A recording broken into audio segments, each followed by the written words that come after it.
Morning Vinyl Community. Since January, I have been enrolled in the Vinyl Community College. Now, I don't know if there's a place we can enroll, so maybe it's just been I have been attending the Vinyl Community College since January for the last semester. It's been a real enjoyable process. I just wanted to give a little recap of it. Now, I'm going to major in music appreciation, and this has just been my first semester. So I wanted to talk about what I thought and about the classes and the professors. Try not to name hardly any names because it's a really big group of people. But very interesting school. In this school, we have some professors, we have lots of students, and in lots of cases, the students teach the classes. The students give each other homework. Really, kind of an interesting school. There's nothing like it anywhere. Uh, the homework is very enjoyable. Usually, you go to school, we complain about the homework. I'm going to show a few records here and talk about them a little bit that maybe I've been introduced to in the classes I've taken here. In every case, these will be records where I've never had a record, a CD, or any music by this artist before. And so, although I've probably heard them on the radio or that kind of thing, I've never actually owned any of their music before. Now, when I thought about this topic, I thought I would go through the ABCs, and I'll probably do that, and maybe there'll be another video or so or two for this first semester. But I just wanted to show a few records and talk about them a little bit. And primarily, these records have been introduced to me in the classes I've been taking here with you folks. The first record, Chet Atkins, My Brother Sings. This is one of those records I've talked about in other videos where I got it brand new sealed for $14 because I got it from my store where he bought out another store. Of course, I'm very familiar with Chet Atkins, but never had one of his records. He is a significant person, not just in country music, but in guitars and in recording technology. This is very interesting. Living stereo, brand new record. This record was recorded way back. I don't have the date real quick here, but 1958. And because of various licensing problems with his brother, the recording was done but never issued until just here in the last few years. Sound quality is excellent, real interesting. I know there's a couple people been showing some Chet Atkins. I've been picking up a lot of them in the dollar bin. So that was my first record. The next record, I'm going to shock everybody. This is my first Beatles, Abbey Road. Yeah, of course, I know who the Beatles were. I think, and I always liked the Beatles. I saw them live on TV when they were on Ed Sullivan. I think probably the reason I've never had one of their CDs, one of their records, they've been played a billion times on the radio. So probably just never felt a need to get one. But lots of people are serious collectors of this, and so I thought, well, I've got to get some of these records and I got to get going. This is a good sounding record. It's a reissue. Um, some of these I may upgrade in the future. And I have a lot of Beatles music not played by the Beatles. For years, one of my favorite piano recordings was John Arpin, Ragtime Beatles, where he took all of their big tunes and turned them into ragtime piano pieces. And that was also a great sounding recording, so that was kind of my reference for how good a recorded piano should sound.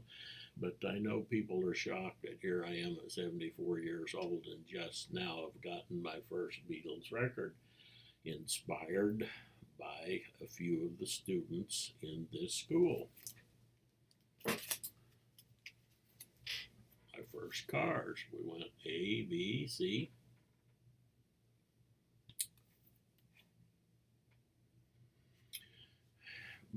like a lot of these, I couldn't associate the name of the group with the music, but of course, when you hear their tunes, they had big hits. They were played on the radios all the time.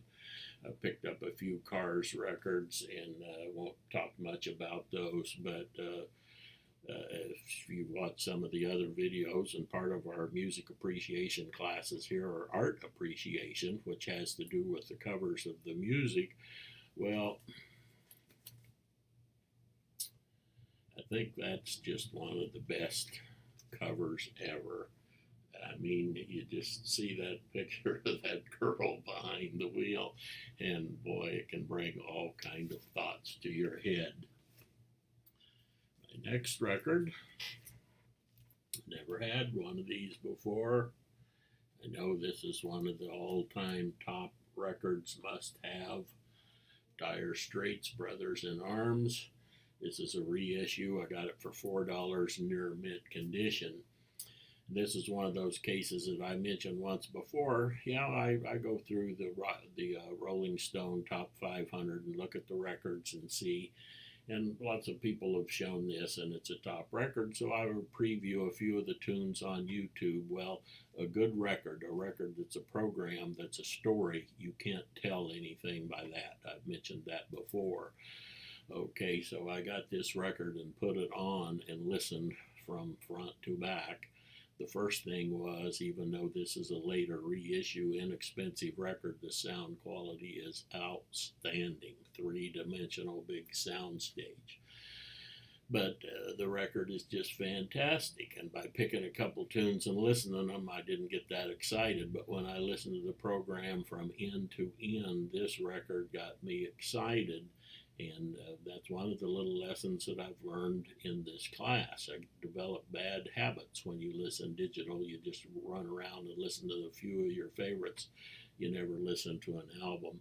This record really taught me that if it's really a well put together album, you got to listen from front to beginning. Now, I'm a fairly big blues guy. This guy, Bob Dylan, Highway 61 Revisited, Columbia 2i. Paid a little more for this one, $15 near mint. I wasn't so crazy about this record, and I'll maybe look for another copy of this, maybe a couple more listens. Okay, well, what was the problem? Because Bob is really a popular person in the VC. The sonics, the audio fidelity of this recording. This is one of those records where I got the record after they stamped 13,000 copies with the stamper. It was dull sounding the day I played this. I'd played 3 or 4 records before this that all had excellent sound. And then when I got to this one, the sound quality just kind of ruined it a little bit for me. With one of the records I played just before I played Bob Dylan was this record. Donovan, Frankenreader. Brand new sealed record. Brand new sealed record. $6. Special edition vinyl and so forth. This may be when it's on color. I don't remember. This is a late Donovan, one of here not too many years ago when this came out. This is not the early Donovan that a lot of you show, but the sound quality on this record was excellent and the music was excellent. Well, I'm an old-time jazz guy, but lots of the students and teachers in the vinyl community college are into jazz, more modern jazz. I've seen people talk about Herbie Hancock. Of course, I knew who he was. I just never owned any of his music before. Monster. Okay. Well, great cover. We're back to art appreciation here in our vinyl community college. Well, of course, this is not jazz. I thought he was a jazz guy, but this is funk. This is a good record. It when I put it on, just wasn't what I was expecting to hear. Just routine rock and roll, how good a lot of the rock and roll is. A couple people have shown this record.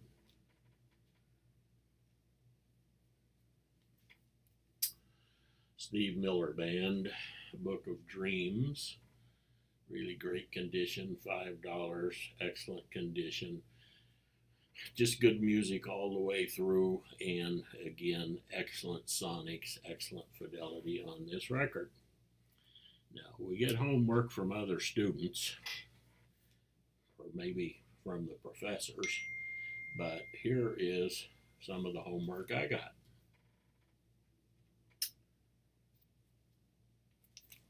Ken Peplowski Quintet, Sunnyside. Now, when I say I got some homework here, sometime you folks call it VCLT, but I got this homework from Dean over at Retro 2 as VCLT. I'm not sure what category of modern jazz we put this in, but Dave Frischberg, Howard Alden, the guitarist, John Goldsby, Terry Clark, you guys will recognize a couple of those tunes. This is a promo copy, near mint, on the Concord Records label. Well, I'm only about an hour and a half from Concord, the company that put these out, build a concert hall, so when they have people there recording, they can do live concerts.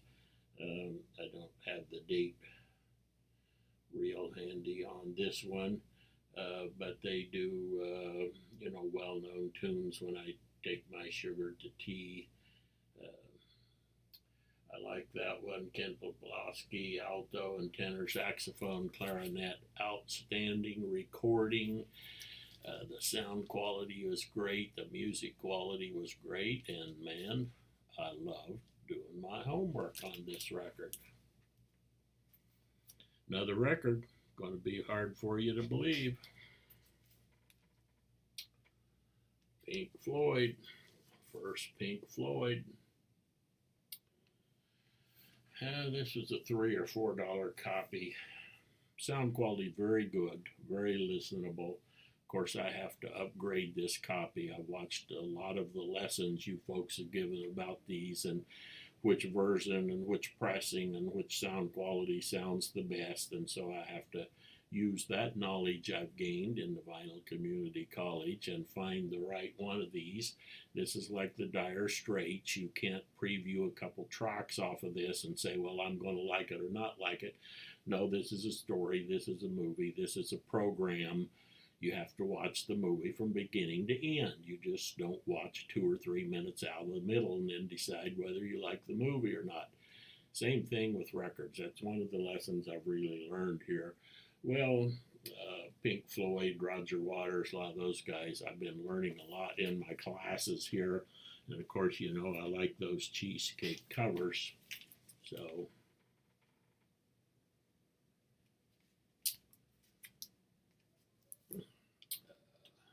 pros and cons of hitchhiking. Roger Waters. This is a maxi single, 45 RPM. It's hard for me to read here in this light. I think this is an English pressing, maybe a German pressing. To get a really good copy of this on 45 RPM, there were a lot of these on eBay, but I wanted a good sounding one. I actually bought this from a guy in Greece on eBay, and I think this was a German pressing, and really enjoyable record. It's another one of those. We got some art class going on here, and then it's just a little bit short. Enjoying the music so much you wish there was more. Well, this guy, everybody except me knew this guy. Of course, I mean, I knew who he was. People are famous entertainers. You see and hear about them on TV all the time. Well, I was ordering some stuff the other day from Acoustic Sounds, and you order a certain amount, you get free shipping, and I needed a couple more records to get free shipping, and been a lot of people showing and talking about Prince. I wasn't that familiar with him. Thought, well, I'll get this. This is a new premium vinyl pressing, 180 gram, pressed at RTI, really great sounding. And so I got this record, and it's hard to read the stuff on here.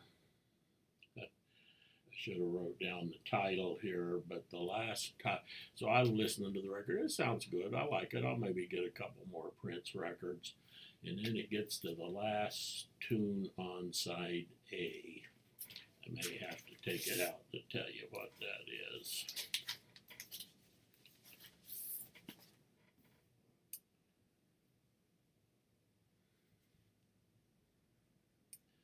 Darling Nikki. Now, I talked to my guy at the record store, and he knew what I was talking about as soon as I saw this. Man, Darling Nikki, come on. Holy crap. It blew me away. It was worth the price of the record for that one tune, two parts of it. The lyrics are great, probably based on a real experience that Prince had, but the music was fantastic and not like anything else on there.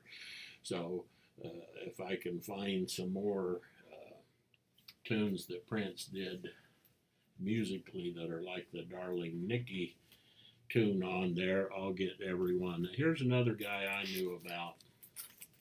I'm not particularly a fan of the organ, and so I never had any records for this guy. I apologize for my notes I got on here. I don't want to take all this stuff apart. This was probably his biggest hit, Jimmy Smith, Hoochie Coochie Man.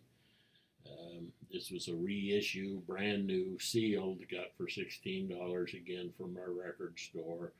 And I put this record on because I've seen a lot of people show Jimmy Smith records in our classes. And I thought, holy crap, how come I have waited so long to get a Jimmy Smith record? This was fantastic. Same time I bought that record, I bought one I thought would be more in my wheelhouse.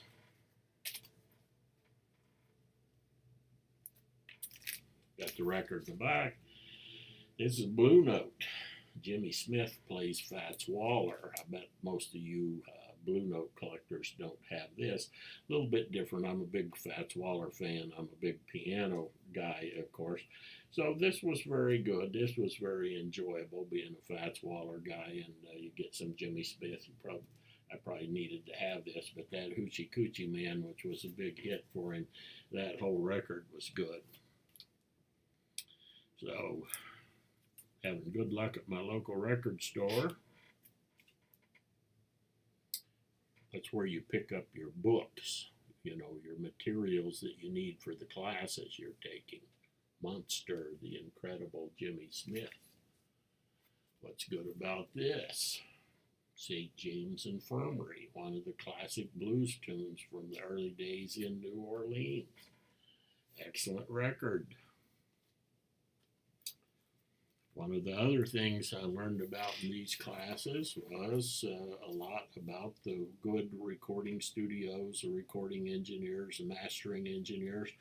One of the good ones is Rudy Van Gelder.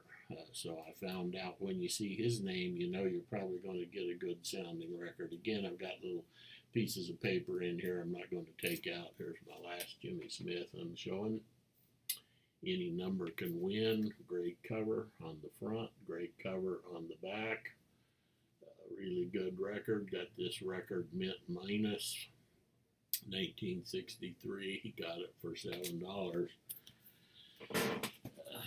Last record I'm going to show again. Everybody virtually in the VC has this record, knows this record, probably heard it 100 times. The Who by the Numbers. It's a really good copy, excellent condition.